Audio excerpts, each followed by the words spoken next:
So Pan-African payments firm Cellulant recently got a huge financing for $7.5 million shillings. And I'm here with the chief executive and co-founder, Kennedy Njoroge, to give us more details about the financing and their way forward. Thank you so much for having me and inviting me for coffee today. Thanks, namesake. All right, let's talk about Cellulant. Before we talk about the financing, what exactly do you guys do? We started off as two guys sketching the vision on a serviette. Yes. On a serviette? Yeah, to Tell now. me about more of that serviette thing. Yeah. Where's the serviette here? We had the serviette here. Yeah, well, we always sensed the journey was long, so the serviette just did never survive the length of the journey. But also, Bolaji and I, who started the business, are not very sentimental. I mean, we know that, yeah, it was good that the business started on a strong foundation. Yeah. But we've always sort of looked at the vision into the future. Yeah, so Cellulant is actually a payments company. So we've built over the last couple of years the widest and the most extensive payment platform in Africa. And our payment platform is special because it spans basically people with bank accounts, and it spans with people without bank accounts. So with people that are banked, we allow them to do bill payments, not complicated stuff. Unfortunately, very difficult to do in most African countries. Just bill payments, your water bills, utility bills, and so on. And then increasingly, we're allowing them to make internet payments because, as you know, everybody typically has a bank account, has a smartphone now. And they're on Facebook, they're on social media, they're on Amazon, buying things online and so on. So we allow people without credit cards or don't want to use their credit cards online to make payments. The other side of the platform for people without bank accounts, you know that most of the people that don't have bank accounts are largely in rural areas. Yes. And most people in rural areas are 70% connected to agriculture in one form or another. Yes. So what we've done there, and especially out of the largest payments market in Africa, which is Nigeria, we built a payments platform for agriculture. So this is how we are basically building out a fairly broad payment platform that serves a large chunk of Africans. So today, maybe about 1 in 10 Africans can make a payment on our platform, and our goal is to just drive that to about 700 million Africans that have a mobile phone. In how long? Well, the journey has been fairly long. Yes. So we've gotten to 1 in 10 in about 7 years that we've been a payments business. Yes. And we want to basically get to full coverage over the next 5 to 7 years or so. Yeah, so it's a long journey. How did you guys start this? Yeah, well, it's an interesting question, Ken. We never actually started in payments. We started in, we knew we wanted to be in mobile because Africa was largely going to be a mobile market. Yes. But the first few years of our business were actually content business, selling music. And what we realized is that of the 70 bob, which was about $1 at the time when we were starting, mobile operators were keeping 80% of it. And we realized that we couldn't just innovate, earning a very small portion. So we decided that maybe we could actually go a notch lower and actually build the underlying payment platform. This is how we became a payments business.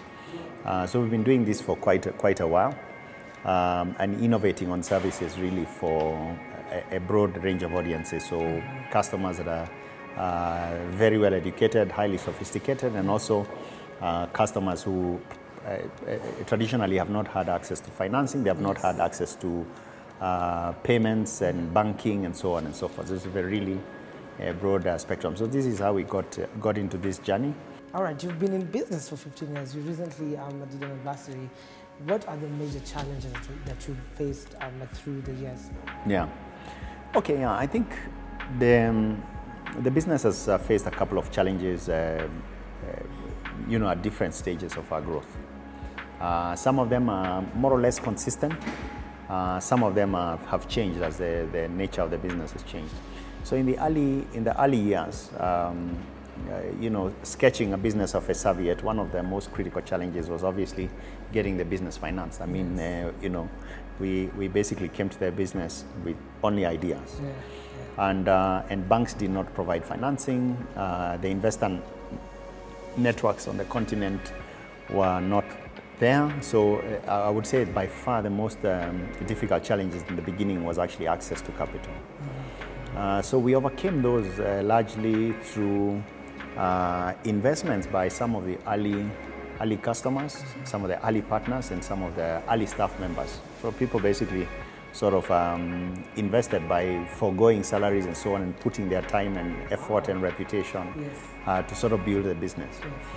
And in the later years, as we began to move from one industry to another, was just the challenges of setting up partnerships, especially partnership with mobile operators at the time. That was always a big challenge because initially they saw us as competition. We were a pioneer in the area, so they had not seen the kinds of models that we had before. So this was always a big area. So I spent a lot of time in the corridors of mobile operators just trying to manage our partnerships.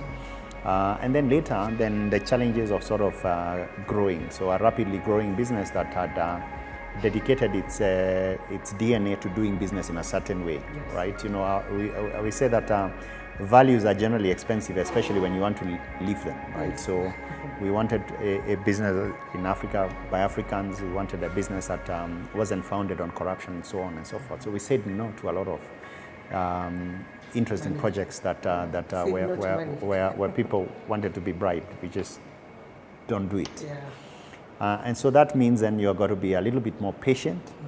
You have to have a certain mindset, and as the business then evolved over the years, to cascade these values across many countries as we expanded from Kenya to Nigeria to Ghana to Mozambique, and to keep these values.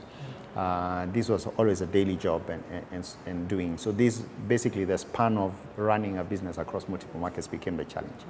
And today I would say that the area that keeps us awake at night is really making sure that we are investing in the teams so that we can be able to scale for the next level. You know, the thing about Cellulants is that we are in a very new area. So because of that, we are basically, people are joining us from banking industry, from the telco sector, and we are trying to figure out what we should be doing in this type of business. So in a sense, you could say a large chunk of our time is spent learning. And even as we are learning, the business is generally growing because of the demands of the market. So just balancing these things is what keeps us awake at night. It's the biggest challenge today. Oh, interesting. Now you recently got for $7.5 million financing in a situation where, or in a time when SMEs in Africa say there's a huge funding gap. Actually, IFC says the funding gap is over $300 billion. How did you get that financing, and especially for people and some SMEs who are looking at financing looking for financing for their businesses? Yeah. Okay. To be quite honest, you could look at this financing as not an event. It's actually a process that started 15 years ago. So from the beginning, you have to build your business to actually be able to attract investors. And this is, you start from the foundation. You start from the foundation by separating your role as a manager and an owner of the business, and creating a very strong governance framework that separates those things.